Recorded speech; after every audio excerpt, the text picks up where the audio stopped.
ఇక వైసీపీ అధ్యక్షుడు వైఎస్ జగన్మోహన్ రెడ్డి పర్యటన సందర్భంగా మహిళా ఎస్ఐతో వైసీపీ కార్యకర్తలు వ్యవహరించిన తీరును జనసేన ఎమ్మెల్యే పంతం నానాజీ తీవ్రంగా ఖండించారు. ఆంధ్రప్రదేశ్లో ప్రతిపక్ష పార్టీ నేతల తీరు సిగ్గుచేటుగా ఉందని ఆయన విమర్శించారు. డ్యూటీలో ఉన్న మహిళా పోలీస్ అధికారిపై జరిగిన ఘటనలో బాధ్యులపై కఠిన చర్యలు తీసుకోవాలని డిమాండ్ చేశారు. డ్యూటీలో ఉన్న అధికారులపై దౌర్జన్యానికి పాల్పడే వారిపై చర్యలు తీసుకోవాలంటున్న జనసేన ఎమ్మెల్యే పంతం నానాజీ జనసేన శ్రీనివాస్తో మా ప్రతినిధి శ్రీనివాస్ ఫేస్ టు ఫేస్. ఆంధ్రప్రదేశ్లో ప్రతిపక్ష పార్టీ నేతలు అలజడి సృష్టిస్తున్నారు. వాడిపైన కఠిన చర్యలు తీసుకోవాలంటూ కూడా జనసేన పార్టీ ఎమ్మెల్యే పంతం నానాజీ గారు ఆరోపిస్తున్నటువంటి పరిస్థితి. అలానే ముఖ్యంగా చూసినట్లయితే కనుక నిన్న జగన్ పర్యటనలో అసలు అధికారులపైన కూడా దౌర్జన్యకాండ కొనసాగింది. దానిపైన ఏ విధంగా జరిగింది ఏంటి అనేది మనతో మాట్లాడటానికి ఆ నానాజీ గారిని అడిగి తెలుస్తున్నారు. సార్, ఏంటి మీరు ప్రధానంగా వైసీపీ నేతలపై కఠిన చర్యలు తీసుకోవాలని డిమాండ్ చేస్తున్నారు. అసలు ఏం జరిగింది, ఏం కోరుకుంటున్నారు మీరు? సార్, ఏం జరగనంటే నిత్యం జరుగుతూనే ఉంది. నిత్యం ల్యాండ్ ఆర్డర్ని బ్రేక్ చేస్తూ ఉన్నారు. పోలీసు అధికారుల మీద దాడి చేస్తూ ఉన్నారు. ఏంటంటే ఏ స్థాయికి వెళ్ళిందంటే ట్రైనెడ్ డెహ్రాడూన్ బెటరా లేకపోతే ట్రైనెడ్ చెంచులు కూడా బెటరా అన్న పరిస్థితి వేళ కనపడుతూ ఉంది. వేలాది మంది నేరస్తులు తయారు చేశాడు ఆయన. 16 సంవత్సరాలు ఆయన శిక్షణ పొంది వచ్చి అక్కడ లోపల ఎవరెవరితో శిక్షణ తీసుకుంటున్నారు నాకు తెలియదు. కానీ ఆయన వచ్చిన ఈ 5 ఏళ్ళలో వేలాది మంది నేరస్తులు తయారు చేశాడు. వీళ్ళ నేరస్తులు ఇంకేకంగా పోలీసుల మీద దాడి చేసి పరిస్థితికి వేళ తెచ్చారు. దానికి అనుగుణంగా చట్టాలను మార్చాలా లేకపోతే పీడీ యాక్ట్లన్నా పెట్టాలా, పెట్టి వేయాలి తప్ప వీళ్ళు రాంబాబు లాంటి ఇటువంటి వ్యక్తులు ఎప్పటికప్పుడు పోలీసులు కొడతా ముందుకు వెళ్తూ ఉంటే ల్యాండ్ ఆర్డర్ వీళ్ళని చూసి ఇంకొకరు నేర్చుకుని అలాగా మనుషులు మళ్ళా సమాజంలో స్టార్ట్ అయిపోయింది. కాబట్టి దీన్ని తీవ్రమైన, ఎందుకంటే మా నాయకులిద్దరిని ఏం చేస్తున్నారంటే 2 సంవత్సరాల నుంచి వాళ్ళలాగే మనం ఎందుకు చేయగలం, మన అభివృద్ధి మీద వెళ్ళాలి, మనం ప్రజలకు మంచిగా ఉండాలి, ఇలా వెళ్ళాలని ఈ ట్రైనింగ్ వస్తారు 2 సంవత్సరాల నుంచి మాకు. కానీ కింద గ్రౌండ్లోకి వస్తులకు అట్లా ఉండట్లేదు. వాళ్ళు నేరస్తులను మేము ఎదుర్కోవాల్సి వస్తుంది, నేరస్తులు ఢీకోవాల్సి వస్తుంది. ఇవాళ చంద్రశేఖర్ రెడ్డి ఉన్నాడు కాకినాడలో, అతని నేర సామ్రాజ్యం ఇంకా నడుస్తూనే ఉంది. ఎందుకు నడుస్తూ ఉందంటే దానికి అర్థం లేదు. ఎందుకంటే ఈ సెక్షన్లు కూడా కొన్ని మారాయి. అంటే బెయిల్ అన్నది చాలా సింపుల్గా లభించుతుంది. కాబట్టి బలమైన పీడీ యాక్ట్లు పెట్టాలి. చట్టాలు కూడా ఇప్పుడు కాలానుగుణంగా ప్రతిపక్ష నాయకులు, రాజకీయ నాయకులు అయితే ఒక రకమైన చట్టాలు ఉండాలి. ప్రతిపక్ష నాయకులు క్రిమినల్స్ ఉన్నారు. క్రిమినల్స్ ఉన్నప్పుడు దాని పరంగా చట్టాలకు అనుసంధానంగా మార్చాలని చెప్తాను. అంటే పొలిటికల్ లీడర్లు అంతా కూడా ఇప్పుడు అంబటి రాంబాబు కానీ, తోట త్రిమూర్తులు కానీ, ఇలా వైసీపీ మాజీ మంత్రులు, ఎమ్మెల్యేలే ఇలా మాట్లాడుతున్నారు అంటున్నారు కదా, వాళ్ళ మీదనే యాక్షన్ తీసుకోవాలంటారా మీరు? ఎవరైతే రాంబాబేనే కాదు, గ్రౌండ్ లెవెల్లో ఇలాంటి వాళ్ళు చాలామంది ఉన్నారు. వాళ్ళందరి మీద కూడా అటువంటి యాక్షన్ తీసుకోవాలి. ఎందుకంటే వాళ్ళు నేర ప్రవృత్తితో ప్రవర్తిస్తూ ఉన్నారు.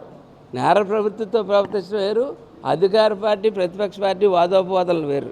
ఎక్కడైనా సరే, ఎక్కడన్నా ఒక సందర్భంలో ఎక్కడన్నా రేపు లోకల్ బాడీ ఎలక్షన్సే వస్తాయి. నువ్వు కత్తి అట్టుకొస్తే నేను ఎక్కడ ఎలక్షన్ చేయగలను? ఆ కత్తికి తగ్గట్టు చట్టం ఇక్కడ ఉండాలి.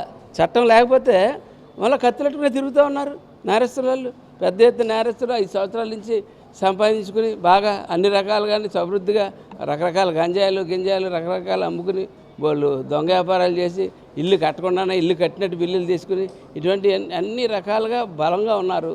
వాళ్ళని ఎదుర్కోవాలంటే మా కార్యకర్తలు రేపు పొద్దున వాళ్ళని ఎదుర్కోవాలి అంటే 2 సంవత్సరాల నుంచి న్యాయం నీతి అని చెప్పి పవన్ కళ్యాణ్ గారు చెప్పుకుంటా, ఆయన అభివృద్ధి అంటే ఆయన చెప్పుకుంటా ఇద్దరు ఒక రకమైన పరిపాలన కలపడ్డారు. రాజకీయం కూడా ఆ స్థాయిలో మా గురించి కూడా ఆలోచించమని నేను చెప్తాను. సార్, మీరు చెప్పండి, నిన్న జగన్మోహన్ రెడ్డి పర్యటనలో ఒక పోలీస్ అధికారిపై వైసీపీ కార్యకర్తలు ప్రవర్తించిన తీరును ఏమంటారు? ఇది చాలా దారుణం అండి.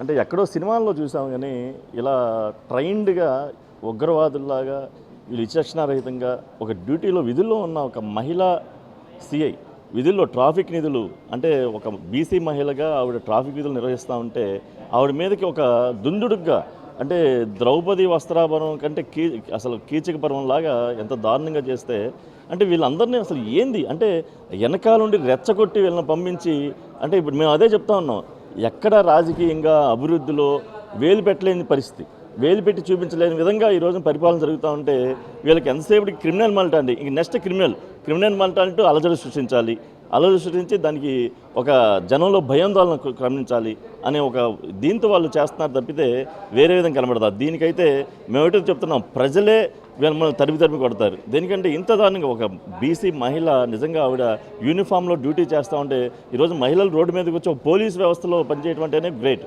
అలాంటిది ఆ అమ్మాయి అట్లా చేస్తూ ఉంటే చూసాం కదా మనం, ఎంత మీదకి వచ్చేసి అసలు అమ్మాయిని ఎంత ఇది చేశారో మనం చూస్తాం. మాటలతో చెప్పలేని ఇది అంటే ఆ అమ్మాయిని కించపరిచినట్లుగా అట్లా చేస్తే అంటే ఎక్కడికి వెళ్ళిపోతుంది అంటే మీరు ఏం చేస్తున్నారు అంటే గతంలో మేము ప్రతిపక్షంలో ఉన్నప్పుడు మీ తప్పుల నుంచి అని తప్పితే మిమ్మల్ని ఇంకో విధంగా చేయాలి. ఆ రోజు కూడా మా కుటుంబాల జోలికి, మా అధ్యక్షుల వారి కుటుంబాల జోలికి పర్సనల్గా వెళ్ళి టార్గెట్ చేశారు తప్పితే మేము చెప్పిన అభివృద్ధిలో మీ అభివృద్ధిలో మేము చెప్తున్నాం మీరు ఇలాంటి చేయండి, కౌలు రైతులు ఆత్మహత్య చేసుకుంటున్నారు వాళ్ళని పట్టించుకోండి, బోల్డంత మంది భవన నిర్మాణ కార్మికులు రోడ్డును పడుతున్నారు ఇసుక కొరత వల్ల, దాన్ని పట్టించుకోండి, ఇలాంటివన్నీ మేము చెప్పాము ఆ రోజున. కానీ మీరు చూస్తే ఏం చెప్తున్నారు, ఎక్కడ మీకు దొరకట్లా.